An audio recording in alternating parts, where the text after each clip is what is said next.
Decoded.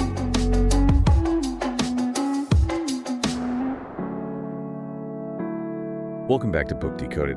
Today, we're going to be talking about the science. Decoded, the science behind why we buy. It's not why you buy. Felt like you're just on autopilot at the grocery store, and you just end up with like a cart full of things you didn't plan on buying. Yeah. Or like maybe you see this brilliant ad campaign and then it just flops. Yeah. And you're like, why? Happens all the time. This is like exactly what Phil Barden talks about in this book. Absolutely. So he dives deep into decision science Right. and how we make decisions as consumers. Right. I mean, this book is really about peeling back the layers of our decision-making process and understanding that there's a lot more going on beneath the surface than we realize. Okay. And Barden argues that a lot of what drives us as consumers happens on autopilot. So we're not as rational as we think. I mean, we think we are, but we're influenced by factors we're not even consciously aware of. So tell me a little bit more about this autopilot. What is it? So think of your brain as having two systems at play, Okay. the pilot and the autopilot. The pilot is that conscious part of your mind, the one that weighs pros and cons, compares prices, and makes deliberate choices. But the autopilot is the powerhouse operating behind the scenes, processing tons of information and influencing our decisions in these subtle ways. So it's almost like a secret shopper in our brains that's calling the shots. In a way, yes. And this autopilot is driven by emotions, implicit goals, and even how information is presented to us. Okay. So can you give me an example? Sure. Barden calls this framing. Framing. Like how a picture frame draws your attention to what's inside. Yeah. Exactly. So the autopilot uses cues from our environment to create a frame of reference for evaluating information. Okay. Think about it this way. Imagine you're buying a new TV. Okay. You see one for $500 that's advertised as being 50% off. Ooh. Sounds like a great deal, right? Yeah, I'd buy it. But what if right next to it you see a similar TV for $600? That's marked down from $1,200. Okay. Suddenly, the $500 TV doesn't seem as impressive. Right. The higher original price of the second TV frames our perception, making that first TV's discount seem less significant. Even though the first TV is still technically a good deal, the way it's presented next to the other TV just changes our perception. Exactly. And this framing effect extends to everything, from product placement on the shelves to the language used in advertising. So it's not just about the product, it's the entire experience that surrounds it. Absolutely. Does that also include brands? Are they acting as a frame too? Definitely. Brands are incredibly powerful frames. Think about Starbucks. Okay. They've cultivated an image and experience that goes beyond just selling coffee. Right. It's about the aroma, the ambiance, the association with a certain lifestyle. Uh-huh. All of these elements create a frame that influences our perception of value and justifies the price premium. So it's like the brand is telling a story, and we're buying into that narrative as consumers. Precisely. And it's not always a conscious decision. It's happening on autopilot. This is making me rethink every purchase I've made recently. It's pretty eye-opening, isn't it? Yeah. And it makes you realize that marketing isn't just about flashy ads or catchy slogans. It's about understanding those deeper motivations that drive human behavior. So how do we as consumers start to kind of decode these hidden messages and be not just blindly following our autopilot? What are the tools? So one of the most fascinating tools he provides is a framework for understanding implicit goals. Okay. He argues that most of our actions are driven by a desire to achieve certain goals, and these goals can operate on two levels, explicit and implicit. Oh, great. Goes down for me. So explicit goals are the ones that we're consciously aware of, like buying a new phone because our old one broke. Right. But implicit goals are more subtle, often rooted in our basic human needs and desires. So like maybe buying that new phone so you can feel connected, or you want to be seen as tech savvy. That's exactly it. And Barden argues that marketers who can tap into those implicit goals are much more likely to create products and messages that resonate with consumers. It's like they're speaking directly to that autopilot. Wow, I feel a lot less in control of my purchasing decisions now. It is a little unnerving, isn't it? But it's also kind of empowering in a way. Absolutely. Awareness is the first step. And once you understand how these forces are at play, you can start to make more conscious choices. Okay, so are we just pawns then in a game orchestrated by like these clever marketers who've just cracked the code of our autopilot? Not necessarily. Barden actually emphasizes that these principles can be used for good. By understanding the autopilot, marketers can design products and experiences that genuinely improve people's lives. Okay. It's about aligning marketing strategies with human needs and creating a win-win for both consumers and businesses. I like that. So it's not manipulation. It's creating a more mindful Yeah. and satisfying experience for everyone. Absolutely. So are we ready to dive even deeper Let's do it. into this book? I think our listeners are going to be fascinated by some of the examples he uses to illustrate how these concepts play out in the real world. All right. Buckle up, everybody, because we are about to decode some serious marketing magic. The science behind why we buy. And I'm ready for more real-world examples of this autopilot in action.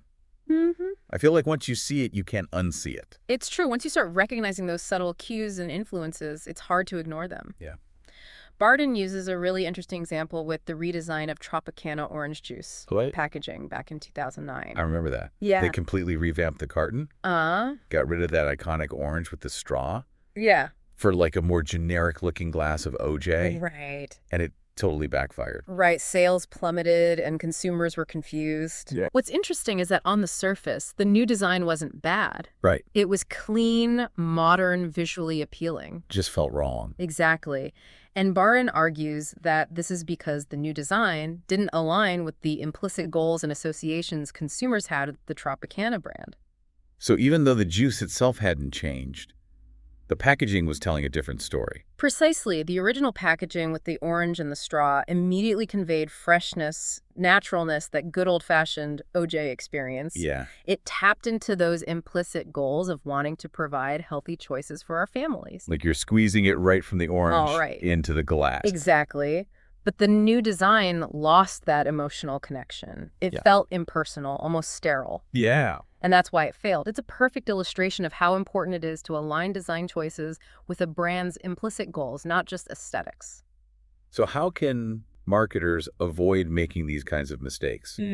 Is there a way to like decode the implicit messages that are embedded in products and marketing? That's where Barden's framework for decoding implicit messages comes in. Okay. He suggests asking 3 key questions. Okay. 1, what are the tangible, perceptible signals the product or marketing is sending? Okay. 2, what mental concepts do those signals trigger in the consumer's minds? Okay. And finally, 3, what implicit goals do those concepts relate to?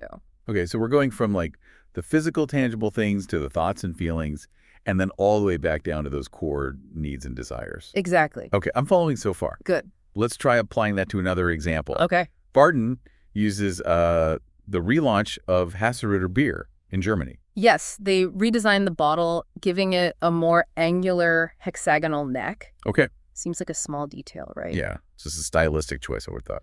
But Barden argues that this seemingly insignificant design element actually communicated a powerful message about the brand. Okay. Angular shapes are often associated with strength and masculinity, while rounded shapes are seen as softer and more feminine. So by changing the shape of the bottleneck, Hasseröder was subtly shifting its brand image to be more masculine and assertive. Exactly. And this aligned perfectly with their target audience of male beer drinkers. Okay. It was a way of speaking to their consumers' subconscious desires, reinforcing the brand's image as a strong, bold beer.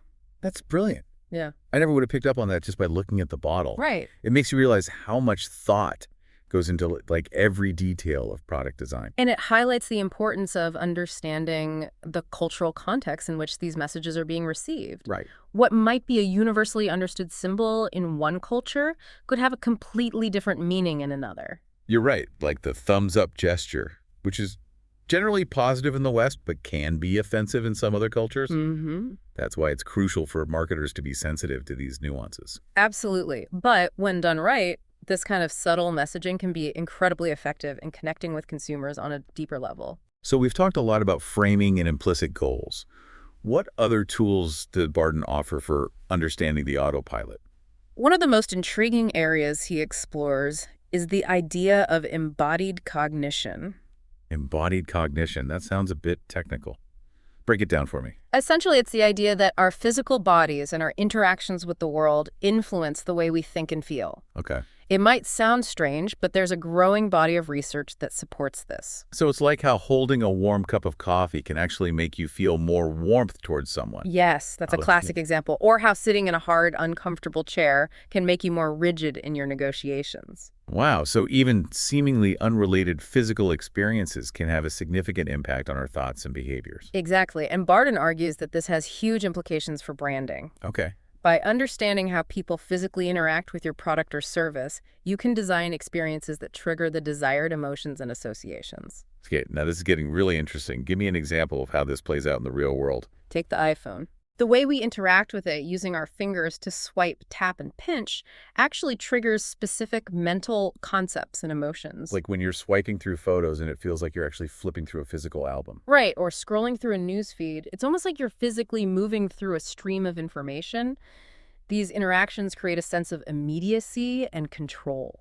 So if a brand wants to convey a sense of sophistication and elegance, they might use packaging that requires a deliberate, almost ritualistic unboxing experience. Exactly. Or a brand promoting energy and excitement might create a retail environment that encourages movement and interaction. Yeah. It's all about using embodied cognition to enhance the brand experience. This is making me rethink the way I interact with all sorts of products and brands. It's like there's this whole hidden language of design that we're constantly responding to. And that's the beauty of Decoded. It helps us become more aware of these subtle influences so we can make more conscious choices.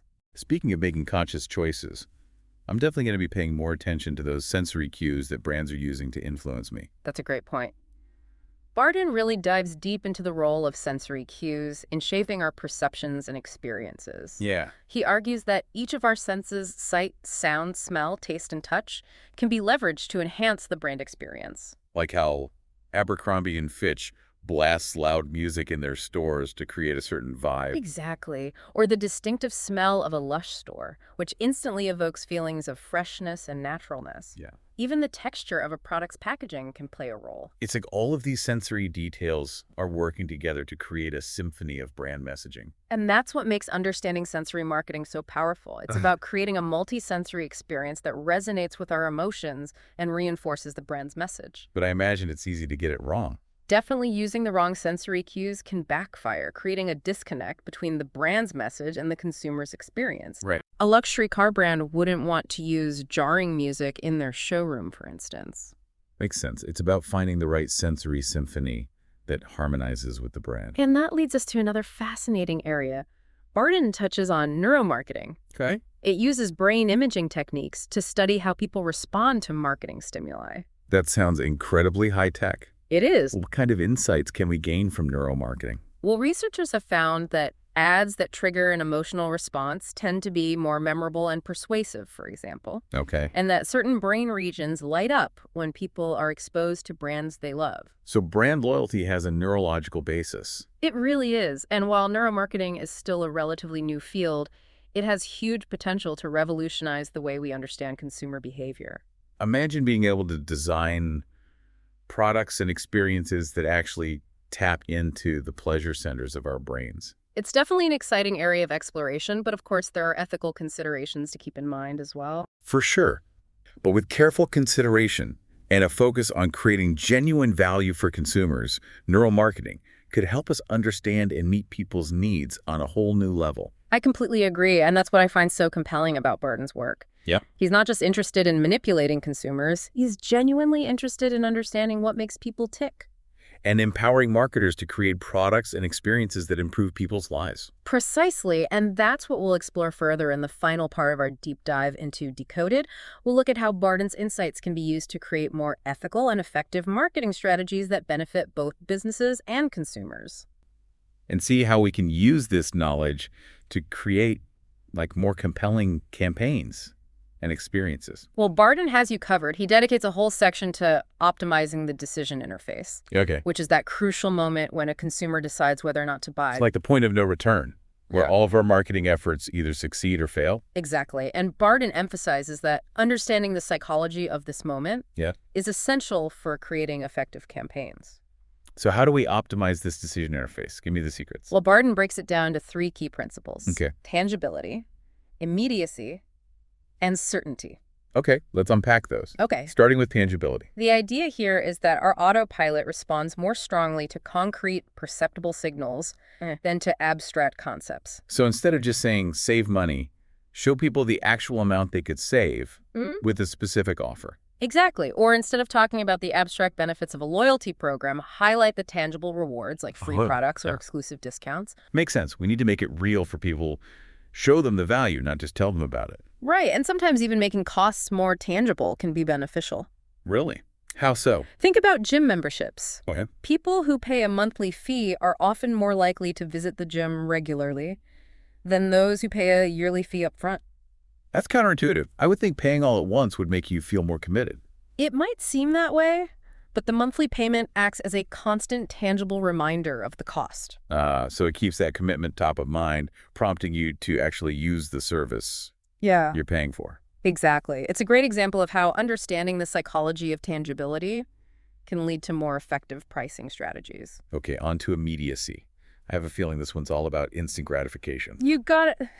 Our brains are wired to respond more strongly to rewards that are available right now than those that are delayed. So a free gift with purchase is going to be more effective than a discount Yeah. on a future purchase. Precisely, or highlighting the immediate benefits of a product, like the feeling of freshness after using a certain toothpaste, Right. is more persuasive than focusing on long-term benefits like cavity prevention. It's all about tapping into that I want it now impulse. Exactly. Barden even uses the example of car manufacturers, offering financing plans that allow people to delay payments for a couple of years. Makes the purchase seem less daunting in the moment, even if it might cost more in the long run. It's a clever way to leverage the principle of immediacy. Okay, last but not least, certainty. Yes. I'm guessing this is all about reducing risk. You know it. The autopilot is naturally risk-averse. So anything we can do to minimize uncertainty will increase the chances of conversion. This is where social proof comes in, right? Absolutely. Seeing that tons of other people love a product makes us feel more confident about buying it. It reduces our perceived risk and makes us more likely to try it ourselves. The same goes for things like money-back guarantees and free trials. They all signal that we're not taking a huge gamble.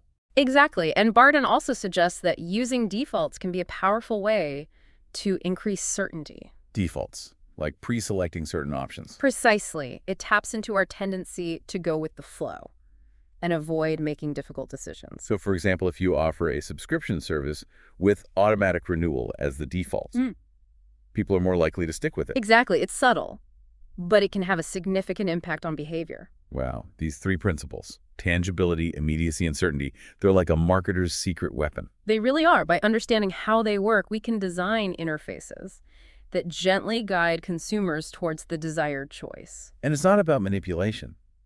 It's about understanding how the brain works Right. and using that knowledge to create a smoother, more enjoyable experience. Exactly. It's about creating a win-win for both businesses and consumers. Well, I feel like I've just completed a crash course in consumer psychology. Me too. Decoded has been an incredible journey, Yeah. filled with thought-provoking insights and practical advice. It really has. I think the biggest takeaway for me is that we're not always in control of our choices as we think we are. Right. But that's not necessarily a bad thing. It's not by becoming aware of the autopilot's influence. We can become more conscious consumers and make choices that align with our true goals and values. So the next time you're browsing online or wandering the aisles of a store, take a moment to consider what's really driving your decisions. Is it your pilot making a rational choice? Or is your autopilot being swayed by some clever marketing magic? The answer might surprise you. Thanks for joining us on this book Decoded adventure. We'll be back soon with another fascinating read, ready to decode even more secrets of the human mind. Until then, keep exploring, keep questioning, and keep decoding the world around you.